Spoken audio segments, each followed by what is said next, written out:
Muito bem, irmãos, bom dia a todos. Abra sua Bíblia em Daniel, capítulo 12, versículo 4.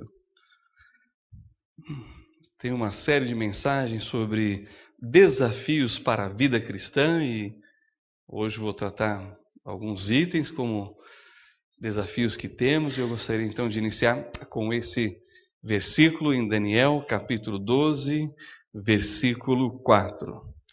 Se você já achou, diga amém. Se você ainda não achou, diga espera, pastor. Vamos esperar. Vamos fazer a leitura desse versículo introdutório e aí vamos para a parte da introdução e os desafios que temos para a vida cristã nesses últimos dias, nesse tempo que se aproxima da consumação de todas as coisas. Daniel 12, 4, posso ouvir o coro dizendo amém?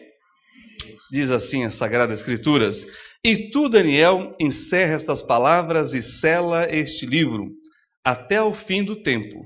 Muitos correrão de uma parte para outra, e o conhecimento se multiplicará. Vamos orar. Pai, na tua presença, em nome do Senhor Jesus Cristo, queremos rogar a direção do Senhor sobre as nossas vidas, para que possamos discernir os tempos em que estamos vivendo, reconhecer os desafios e sermos vitoriosos na tua presença, Senhor, através da fé que vence o mundo, através do amor a Deus que foi derramado em nossos corações pelo Senhor Jesus Cristo e a esperança que aguardamos a Deus, o retorno glorioso do Senhor para vir nos buscar e que assim se cumpra tudo aquilo que está profetizado na tua palavra, bendita a palavra, para a consumação de todas as coisas.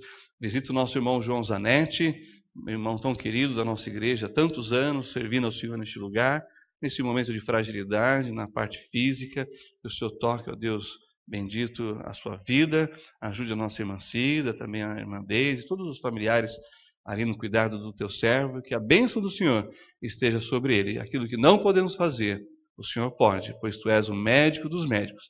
Assim rogamos em nome do Senhor Jesus Cristo. Amém.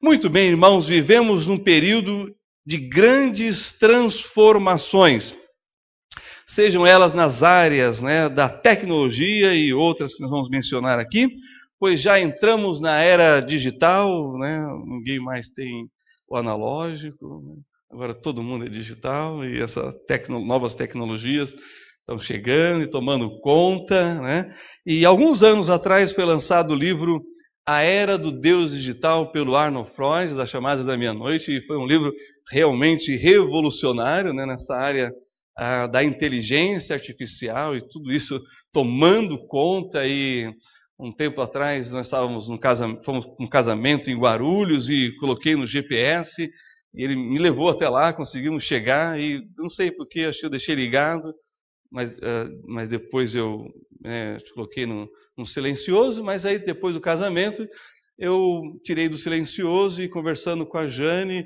a gente perguntando, aí uma voz oculta respondeu assim: sobre este assunto eu não posso te ajudar. Falei, de onde veio essa voz?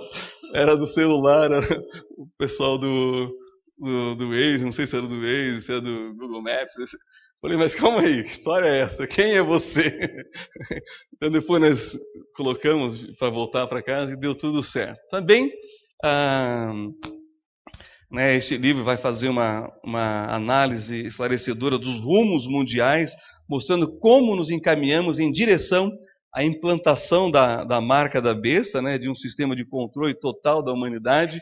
E hoje eu mencionei que eu estava sem os cartões e precisava sacar um dinheiro, e aí eu simplesmente estendi a palma da minha mão assim sobre o caixa eletrônico.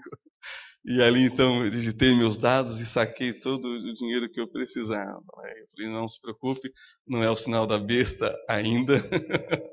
Mas nós já estamos lidando com essa realidade, dessa era digital, dessa tecnologia que vai invadindo cada vez mais as nossas vidas. E aí, conversando com os colegas, pastores, e aí eles tocaram no assunto de uma entrevista do Bill Gates, em que na sala dele, que ele estava com um notebook, um laptop dele, e tinha um adesivozinho em cima da câmera, notebook. E aí o pessoal começou a questionar aqui, né? Como assim? O cara da tecnologia está com um notebook, o laptop dele tem uma fitazinha tampando a câmera do computador dele. E levantaram várias questões, várias teorias da conspiração. Mas o Arno Freud vai tratar justamente desse assunto, né? Esse cenário apresentado nas profecias que estão se desenrolando diante dos nossos olhos. E ele vai oferecer, inclusive, uma visão bíblica dos acontecimentos atuais e dos avanços da tecnologia que corresponde claramente àquilo que nós encontramos nos relatos do Apocalipse. Só para fechar essa parte do número da besta, né? Há 30 anos atrás foi lançado um folheto sobre o 666 e a imagem era uma pessoa sendo ferrada com um número na testa, como se marca o gado, né? E hoje em dia a gente olha isso e dá risada, né? Temos tanta tecnologia, tão mais moderna, mais sofisticada. Um grupo de empresários aqui já chiparam os filhos, né, já estão chipados e tem um controle, né, na pele, onde pode ser localizado através do GPS, não só aqui em São Paulo, mas também empresários lá em Buenos Aires também já têm esse chip anti-sequestro. Então, percebam que a coisa evoluiu muito mais do que a gente poderia imaginar. E 30 anos atrás, essa coisa de marcar o número da besta como se marca o gado é algo assim, né, até para se rir, né? Porém, não é só o Arno Freud, que é um estudioso da profecia bíblica, que tem falado sobre essa questão. Recentemente também foi lançado o livro Homo Deus, né, falando sobre uma breve história do amanhã, do best-seller israelense Yuval Noah Harari, que escreveu Homo Sapiens, uma breve história da humanidade. Eu estou terminando de ler, e já, claro, você lê, e algumas coisas você concorda, e outras coisas você marca e vê que não é bem assim, uma vez que ele, apesar de ser israelense, ele é um ateu, né? Mas ele faz uma leitura bem interessante também, projetando acerca do futuro. E qual que é o assunto dele?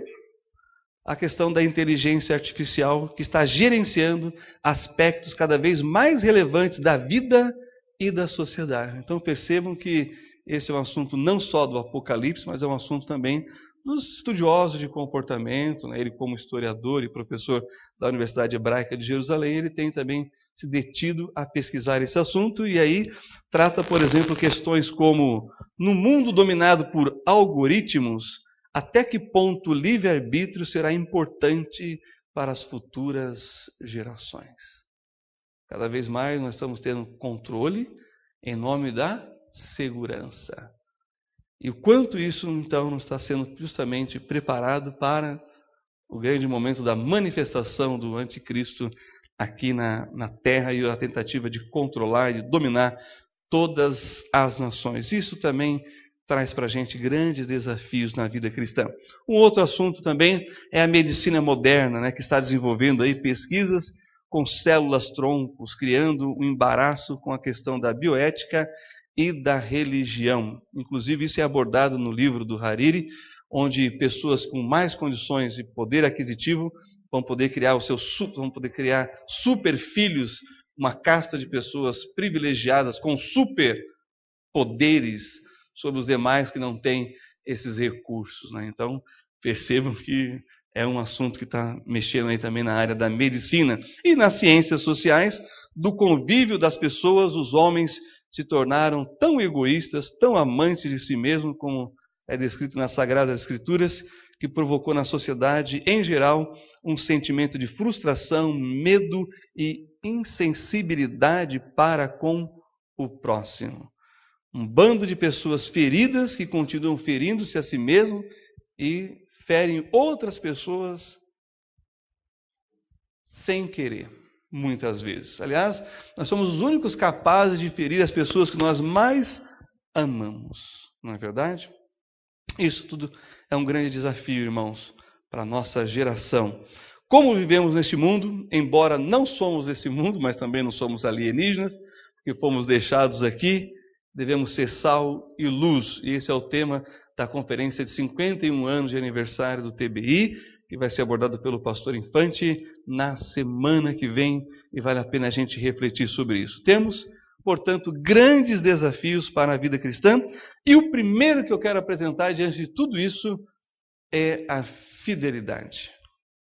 uma vez que os contratos estão sendo rompidos na área dos relacionamentos familiares, conjugais, nós devemos voltar para aquilo que a Bíblia chama de fidelidade. Então, vá comigo agora para 1 Coríntios, capítulo 4, versículo 1 e 2.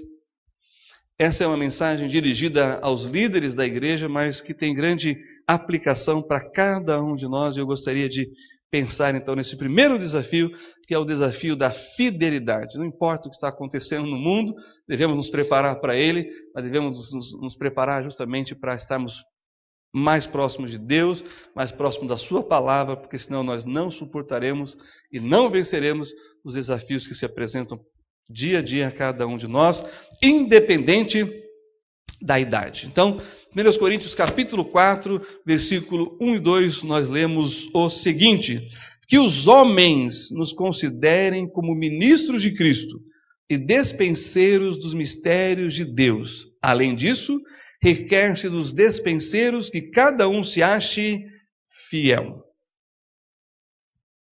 Despenseiro é aquele que cuida, é aquele que tem o cuidado de certas coisas, no caso aqui, dos mistérios de Deus.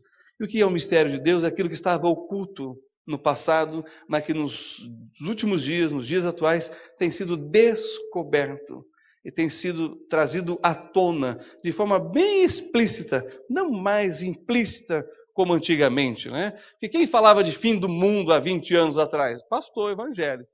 Agora quem é que fala de fim do mundo? Os cientistas.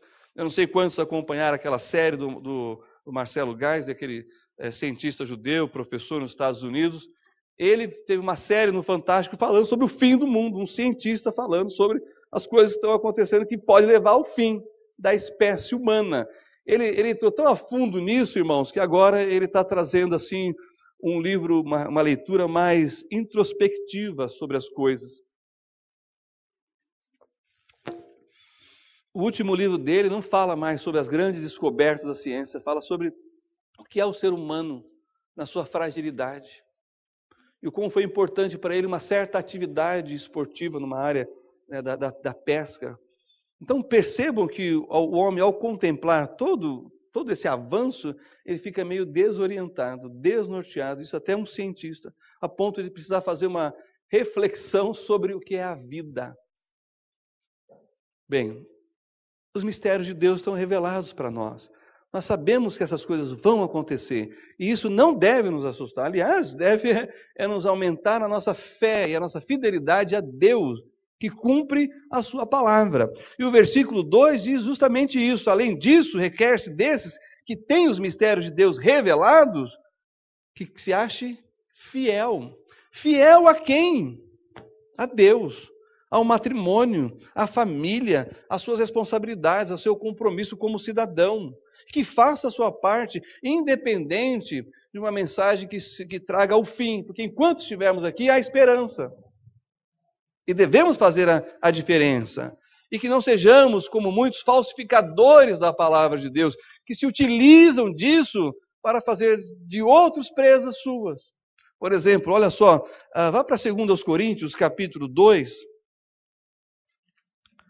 versículo 17. Avança aí algumas páginas. Nós temos em 2 Coríntios, capítulo 2, o versículo 17, que diz o seguinte. 2 Coríntios 2, 17. Porque nós não somos como muitos falsificadores da palavra de Deus. Antes falamos de Cristo com sinceridade, como de Deus na presença de Deus. Nós não podemos falsificar a palavra, temos que entregá-la como recebemos, como revelação de Deus, de um Deus soberano, de um Deus que é Senhor da história e que está escrevendo a história, através dos acontecimentos globais, mas também através dos acontecimentos no microcosmo da sua vida. Esse é o Deus Todo-Poderoso que tem controle da sua vida como do universo. E olha, irmãos, quando fala de Deus, como de Deus, na presença de Deus, isso deve trazer um temor para aqueles que expõem a palavra, para que o façam de forma com zelo, com cuidado, para que não induza os outros ao erro, mas que revele como está a palavra de Deus aos corações, a fim de que nós possamos ter fé, amor e esperança, e sermos fiéis àquele que nos chamou das trevas para o reino do seu amor, o Senhor Jesus. Também eu quero destacar aqui que na Bíblia nós vamos encontrar uma fé genuína, que reconhece o seu poder transformador, curador e salvador. É impressionante, conversando com as pessoas no dia a dia, a gente percebe como elas têm problemas espirituais, mas tentam resolvê-los de forma como se fosse algo natural ou humano. Problemas espirituais só se resolvem espiritualmente. Quando eu estou com um problema de saúde, eu busco um médico, mas quando eu tenho um problema na alma, só Deus, que é o médico dos médicos. É impressionante como as pessoas estão invertendo isso, como as pessoas estão tentando dar soluções paliativas, não só para a questão da saúde, ao invés de tratar realmente a sério, da mesma forma estão fazendo com a vida espiritual. Se enganando e sendo enganadas. Temos que voltar para o exame bíblico da nossa vida, para mantermos a nossa fidelidade a Deus. Mas olha que interessante, a Bíblia vai dizer que mesmo que sejamos infiéis, Ele permanece fiel. Por quê? Porque Ele não pode negar a si mesmo. Olha, irmãos, eu li numa revista os pilares de uma grande igreja evangélica aqui, que eu achei que era um slogan muito bom para um clube.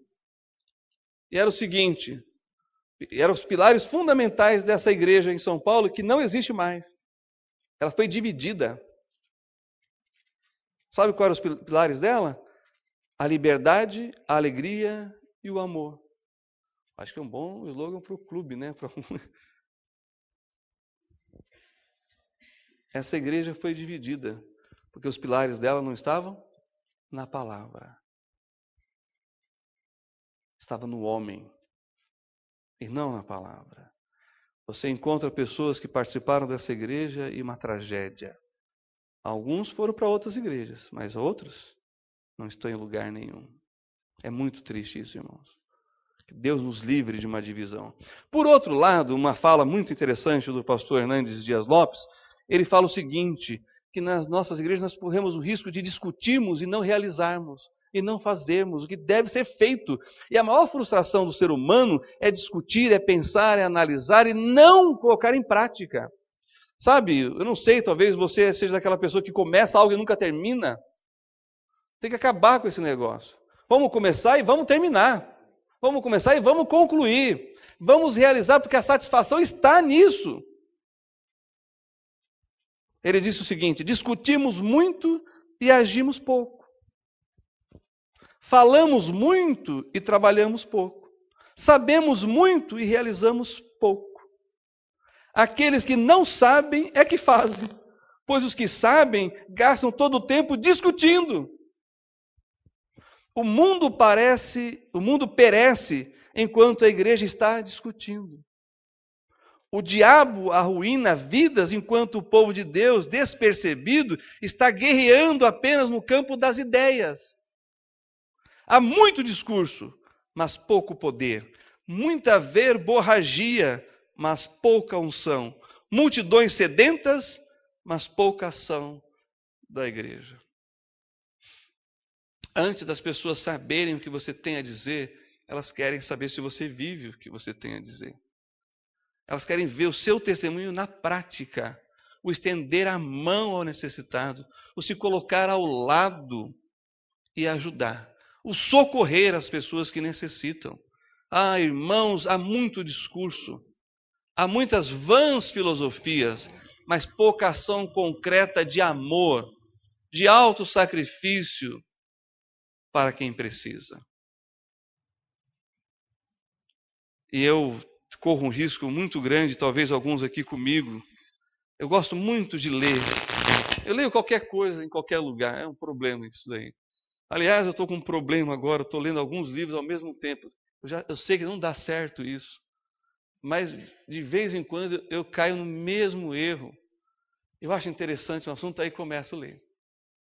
Mas aí o outro. Não, outro eu vou continuar depois. Não dá certo isso. Porque eu fiquei sabendo que a gente divide a mente, sabe? E aí você não faz uma coisa nem outra bem feita. Mas nós corremos esse risco de nos encher de conhecimento e ficar só com o tempo no conhecimento. Nós temos que, ao aprender, colocar em prática e ver o resultado, se funciona mesmo. Ah, se funcionar, vamos para o próximo. Vamos para o próximo. E aí, irmãos, a coisa vai se espalhando. Mas se a gente ficar só, como disse o reverendo, lendo, conhecendo, sabendo e discutindo. Eu faço parte de uns 30 grupos de discussão. Eu parei de discutir, porque não adianta nada, você fala uma coisa, vem o outro e rebate, aí vem um terceiro, cita não sei o quê. Eu falei, eu não vou parar, eu parei de discutir. Mas eu sou educado, e dizem que o brasileiro é educado, eu não saio dos grupos. Me dói o coração quando eu vou passando pelos grupos e vejo assim, saiu do grupo. Como dói aquilo, irmão. Eu acho que aquilo é uma agressão à pessoa. Mas sabe uma coisa, dá vontade de sair de um monte de grupo também, só não tive coragem ainda. Então eu olho, muita discussão. Gostei desse termo aqui, verborragia. Não. Aprendeu, entendeu, concorda? Coloque em prática. Vê se funciona. E segue em frente. Olha só o que o apóstolo Paulo vai dizer em Colossenses, avança um pouquinho mais. Colossenses capítulo 2, versículo 8. Colossenses capítulo 2, versículo 8. Tende cuidado para que ninguém vos faça presa sua, por meio de filosofias e vãs sutilezas, segundo a tradição dos homens, segundo os rudimentos do mundo, e não segundo Cristo. Bom, como eu disse, eu leio de tudo e leio pessoas das quais eu não posso recomendar para algumas pessoas. Porque não tem sabedoria, não tem maturidade, não tem discernimento, vão se intoxicar e depois vão falar a culpa é do pastor Alexandre. É triste isso, mas a gente não pode compartilhar de tudo. Aliás, temos que, mastigar e trazer só aquilo que a pessoa é capaz de suportar. Mas isso, irmãos, é muito frustrante. Porque o apóstolo Paulo está dizendo, cada um deve saber, ao ler, ao perceber o mundo, a fazer uma leitura de época daquilo que é bom e daquilo que não é. E tirar só aquilo que aproveita. Mas as pessoas comem o pacote todo. Não discernem, não separam, não conseguem discernir o que é certo, o que é errado, o que é bom e o que não é. Tantos anos de vida, tantos anos de experiência e parece que não acumularam conhecimento nenhum prático. É muito triste isso, mas o apóstolo Paulo dá ênfase, tende cuidado, para que ninguém vos faça presa sua, por meio de filosofias e vãs sutilezas. Percebam que é sutil isso. Está às vezes na entrelinhas, mas nós temos o Espírito de Deus que nos descortinou os mistérios daquilo que o Senhor tem para a humanidade. Segundo a tradição dos homens, segundo os rudimentos do mundo, e não segundo Cristo. Nós temos que saber ler o mundo através de uma lente cristocêntrica, através de Cristo. E talvez a maneira mais prática disso foi aquilo que um pastor fez nos Estados Unidos, quando ele tomou a decisão de, em meus passos, o que faria? Jesus. É um clássico esse livro. E se fosse Jesus, como é que ele agiria? O que ele pensaria? O que ele falaria? O que estaria na mente, no coração de Cristo? É o que está revelado nas Sagradas Escrituras. Para saber, tem que ler a Bíblia. Aliás, eu vi uma coisa muito interessante. Ler a Bíblia é como tomar banho. Se você não se lavar, a sujeira vai acumular. Então, a leitura bíblica é uma limpeza, mas de alma. Porque a sujeira vai acumulando, irmão. E nós temos que ter esse cuidado para não sermos seduzidos por essas vãs filosofias. Está cheio aí. Eu tenho um problema sério. Eu nem fui nessa Bienal, porque eu já tinha comprado os livros. Eu falei, não vou. Primeiro que eu tenho problema, dor nos pés, vou ter que andar e depois não vou poder comprar. E aí o Nicolas falou, não, mas vai porque está em promoção. Eu falei, agora que eu não vou mesmo, que aí vou comprar até o que eu não preciso. Aliás, eu estou trazendo alguns livros para cá, para o escritório, porque não cabe mais no apartamento. Aí a Jane falou um dia assim, se entrar um livro, o outro tem que sair. O que eu fiz? Vendi quase uma centena de livros num seminário para o seminarista, livro no plástico que eu paguei. Isso aqui, bom Valmir que me perdoe, mas isso é duro. Você pagar R$35 num livro, não ler e vender por 10, irmão. Aí não prospera nunca um negócio desse. Mas eu estou parando com isso. E por último, irmãos, eu tenho que falar sobre isso que é importante. O desafio da tentação. Não só de comprar livros. Abra comigo a sua Bíblia em Mateus capítulo 6. A oração do Senhor Jesus. O desafio da fidelidade. Sermos fiéis às nossas convicções, à nossa fé genuína em Deus, às coisas que são certas, apesar de que o mundo prega o contrário, e agora em especial a questão da tentação. O desafio da tentação. Oração do Senhor Jesus, oração do Pai Nosso. E não nos induzas à tentação, mas livra-nos do mal, porque teu é o reino, e o poder, e a glória para sempre. Amém. O Senhor Jesus nos ensina a necessidade de rogarmos por proteção na oração, pois não podemos ignorar os dardos inflamados do maligno. Eu oro sempre pedindo graça e misericórdia que o Senhor me livre da tentação. Eu acrescentei já na minha lista de oração. Porque nós sofremos tentação ao acordar. Abrir os olhos, a tentação é não levantar. Aí você levanta e sai. E aí você vai encontrar outros tipos de tentações na sua vida. Deixa eu ilustrar com o seguinte. Há poucos anos, o Dr. Howard Hendricks, do seminário Dallas, dedicou-se a estudar homens com ministério integral que passaram por grandes fracassos morais. Ele encontrou 246 homens que haviam fracassado em um período de 2 anos. Cederam à tentação e deixaram o ministério. Alguns cedem à tentação e perdem a família. Outros cedem à tentação, perdem o emprego. Outros cedem à tentação, perdem e perdem e perdem. A Spurgeon disse certa vez, tenha mais cuidado com você mesmo do que com os outros. Nem sempre as pessoas que cuidam, se cuidam. Muitos que estão na área da saúde, cuidando das outras pessoas, não estão se cuidando.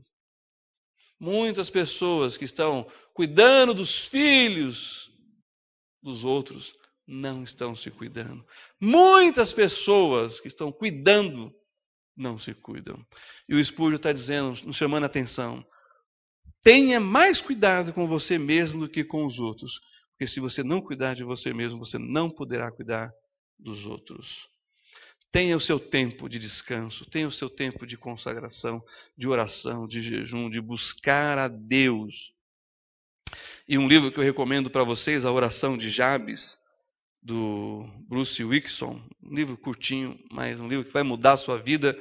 Ele disse o seguinte, não podemos nos enganar, carregamos nossos maiores inimigos dentro de nós mesmos. Você sabe onde é o seu ponto fraco? Fortaleça, corrija, se proteja. Não arrisque. Lá em 2 Coríntios 7:11, nós temos uma fala do apóstolo Paulo que é a seguinte, vamos até lá? Vamos voltar lá para 2 Coríntios, capítulo 7, versículo 11. Diz assim, 2 Coríntios, capítulo 7, versículo 11. Acompanhe comigo. Porque quanto cuidado não produziu isto mesmo em vós, que, segundo Deus, fostes contristados? Que apologia, que indignação, que temor, que saudades, que zelo, que vingança. Em tudo mostrastes estar puros neste negócio. Como combater a tentação? Não dando oportunidade para ela, purificando a sua mente, o seu coração, se limpando a sua alma. E, aliás, o 2 Coríntios 7:11 vai dizer para a gente, irmãos, que nós devemos nos purificar. Isso é muito importante, através da santificação, que é a única maneira que nós temos de operar essas coisas que acabamos de ler. Cuide de você mesmo e você vai evitar ser contristado, você vai poder defender, você vai lidar com a indignação, com o temor, e você não vai ser uma pessoa vingativa. E o apóstolo Pedro, experiente pastor, ele nos dá o seguinte conselho lá em 1 Pedro 5, 8 a 9. Vamos até lá? 1 Pedro 5, 8 e 9.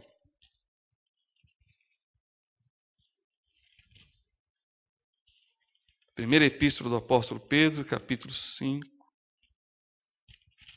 versículo 8 e 9. Diz assim: Sede sóbrios, vigiai, porque o diabo, vosso adversário, anda em derredor, bramando como leão, buscando a quem possa tragar, ao qual resistir firmes na fé, sabendo que as mesmas aflições se cumprem entre os vossos irmãos do mundo. Eu sou muito contra esse negócio do diabo ter costas largas. Tudo é culpa do diabo, não é? Tem pessoa que tudo põe a culpa no diabo, porém não se iluda. O diabo tem muita culpa também. Em que sentido? Na participação. Ele vai trabalhar para que você caia. Ele vai atacar justamente o calcanhar de Aquiles, o seu ponto fraco, o ponto que não está protegido na sua vida. Tem a história dos pais do deserto, que um homem muito fiel e temente a Deus, que ele queria vencer o diabo. Antes de trabalhar com as pessoas. Então ele foi para uma caverna, onde ele foi tentado pelo diabo. E o diabo então mandou os demônios lá, e ele venceu todos os demônios. Os demônios apresentaram na parte da imoralidade, ele resistiu, na parte da corrupção, ele resistiu. Aí o diabo estava os demônios já estavam meio chateados, pô, a gente não consegue pegar nada desse camarada. Aí o diabo falou, não, então deixa comigo. Aí o diabo foi lá, fez uma tentaçãozinha bem fraquinha dessas, bem mexerucazinha. E aí então esse religioso venceu o diabo. Aí o diabo diz, agora você me venceu. Aí o diabo abaixou a cabeça e saiu. Aí ele levantou assim, esticou o peito, empinou o nariz assim, agora eu venci o diabo. Agora então eu posso ir fazer a obra de Deus. Aí os demônios ficaram sem entender e o diabo todo feliz, né? Por quê? Peguei o pecado dele, vaidade. Derrubei esse. Esse não vai fazer mais a obra de Deus, porque ele é tão vaidoso de si mesmo que me venceu, que vai cair em uma outra área. Ser sóbrio, vigiar e resistir firme na fé é isto. Estarmos no Senhor, não confiarmos em nós mesmos. Temer a Deus, que pode nos livrar do mal, e rogar que Ele não nos induza à tentação, mas que, ao contrário, Ele nos livre da tentação. E olha, irmãos, quando eu penso em esse desafio, eu lembro das novas casas em Israel, que são construídas com um bunker. Sabe o que é um bunker? É um quarto que é feito de aço e concreto. E se tiver uma sirene de ataque, né, de mísseis, é ali que a família deve se esconder. Porque se a bomba cair em cima da casa, é o único lugar que será seguro para a família. E é o lugar que vai resistir. Sabe o que é um bunker? Talvez o quarto de oração. Como vimos em Mateus capítulo 6. Não dá para enfrentar o diabo. Ele tem muito mais experiência que a gente, ele tem um poder, é limitado, é claro, mas é muito mais poderoso do que eu e você. Mas na oração, no quarto de oração, no nosso bunker com Deus, nós podemos vencer o desafio da tentação e não cairmos se estivermos seguros nas mãos de Jesus. Que Deus nos abençoe.